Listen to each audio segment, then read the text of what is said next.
Allô? Au téléphone, un commercial qui propose à Justine d'équiper sa maison de nouvelles fenêtres en PVC. Une offre exceptionnelle.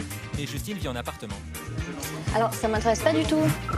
Ou alors un lot d'assiettes en porcelaine peintes à la main, à un tarif défiant toute Oui, concurrence. alors non, ça m'intéresse, mais vraiment, mais pas du tout, du tout. Allô? Un abonnement à une chaîne de télévision payante alors, avec des programmes incroyables pour toute la famille. Et que diriez-vous d'une offre exclusive sur des panneaux solaires? Non, mais... Attendez, vous pourrez réaliser jusqu'à 40% d'économie sur votre prochaine facture. Et une assurance d'essai pour mettre vos proches à l'abri, vous y avez pensé? Non, ça m'intéresse pas, merci. Un coup de fil, ça peut vous changer la vie. Oui, ok, ça peut aussi vous la pourrir. Les télévendeurs passent entre 100 et 350 appels par jour. Et quand ça tombe sur nous, on n'est pas toujours ravis. Si on est appelé pour des choses qui nous intéressent, on va considérer que c'est normal. Si vous êtes appelé par votre fournisseur de téléphonie qui va vous proposer un geste commercial, vous allez trouver que c'est normal. Là où ça semble un peu déplacé, c'est quand on est appelé hors de propos, ou trop, ou qu'on n'entend pas le nom. Donc si j'habite en appartement et que je suis appelé pour vendre des maisons ou des fenêtres en PVC ou en alu, alors que j'ai dit 3 fois que c'est là où je vais considérer que c'est abusif. Abusif et surtout agaçant, non? Vous n'êtes pas d'accord?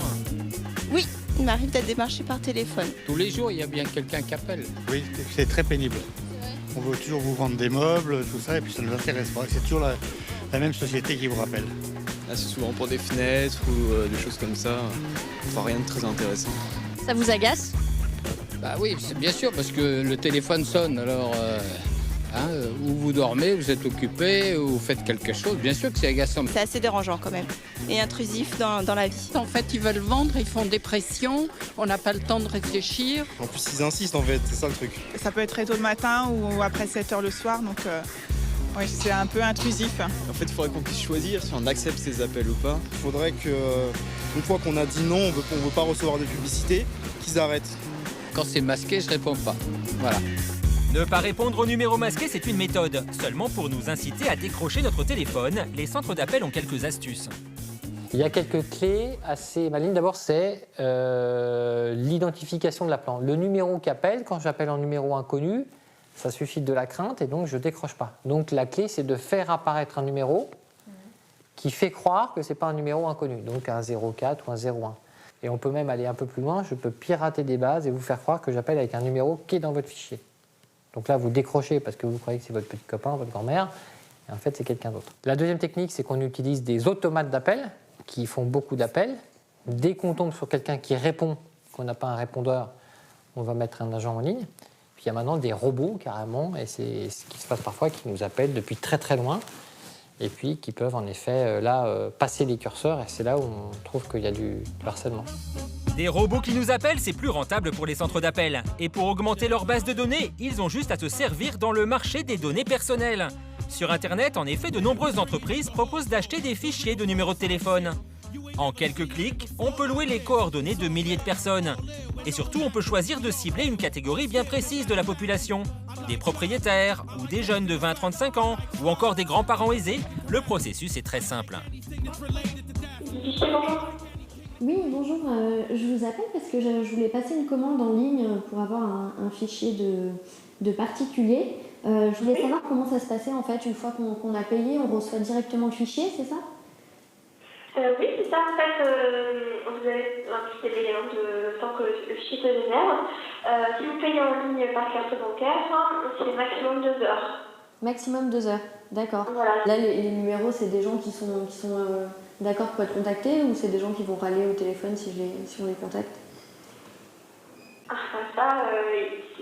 n'existe pas un fichier de personnes volontaires pour être appelé.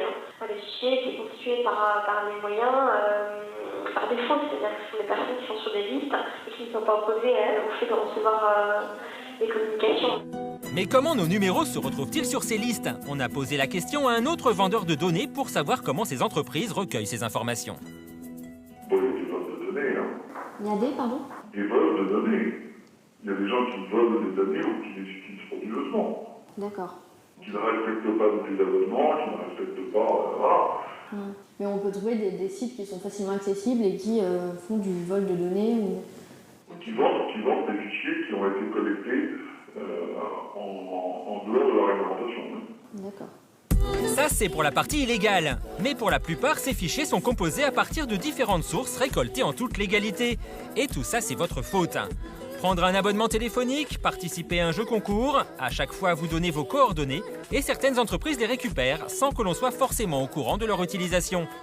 C'est ce que dénonce une association qui a enquêté sur les cartes de fidélité proposées par les grandes enseignes. Les cartes de fidélité, si vous n'y prenez pas garde, elles sont un moyen de collecter vos données personnelles et bien plus encore, d'une manière assez simple, votre numéro de téléphone, votre adresse va être cédé à des gens que vous ne connaissez pas et qui vont les utiliser de manière à vous démarcher. Lorsqu'on communique ces données personnelles, il faut être très attentif au fait que ces données vont être revendues à des professionnels. Si vous ne dites rien au moment de la communication, ça signifie que vous êtes d'accord pour que ce soit revendu. On a testé en souscrivant des cartes de fidélité dans des grandes surfaces afin de voir si on nous met en garde sur l'utilisation de nos données personnelles. Alors j'ai juste à remplir ça? Oui, c'est ça. C'est ça, c'est tout? Adhésion. Alors adhésion. Prénom, adresse. D'accord. Mais là je peux rentrer toutes mes informations sans crainte. Oui. Ok, d'accord. Ah mais oula. Ah, ça c'est les modalités de la carte. Ah d'accord. Ah mais faut les lire ça, j'aurais dû les lire avant. On vous met juste une petite phrase à la fin en vous disant « Au fait, ça va être vendu. Si vous n'êtes pas d'accord, passez-nous un coup de téléphone ou envoyez-nous un courrier. » Le but est que vous passiez à côté. Avec une lecture rapide du document, on ne voit pas ça. Vous ne vous êtes pas opposé et à vous le démarchage et à vous le harcèlement. Mais rien de... C'est ce qui vous explique que vous avez la carte qui est gratuite, que vous avez la livraison gratuite à partir de 50 € d'achat. Et après, ces données, elles sont utilisées pour quoi? Elles sont utilisées au cas où vous perdez votre carte. Elles vont être transmises à des partenaires ou pas? Non. Elles sont pas du tout transmises à d'autres enseignes, des partenaires, tout ça? Elles sont vraiment gardées... Vraiment gardées chez nous. Bon, d'après nos vendeurs, aucun souci à se faire. Nos données sont conservées et protégées. Non, vraiment, faut pas s'inquiéter. On demande aux professionnels si nos données vont être divulguées ou pas et que le professionnel nous répond non, aucun souci. Lorsque vous souscrivez une carte de fidélité et que vous allez communiquer des données personnelles, il ne faut pas vous fier à une réponse verbale. La bonne application du texte voudrait qu'on prévoie une petite case à cocher en disant « non, je ne suis pas d'accord pour que vous revendiez ces données ». Bien souvent, ce n'est pas le cas. Du coup, on a demandé des comptes à une enseigne dans laquelle on avait souscrit une carte de fidélité. Ouais, là, il y a bien écrit que les informations peuvent être communiquées à des partenaires contractuellement liés à...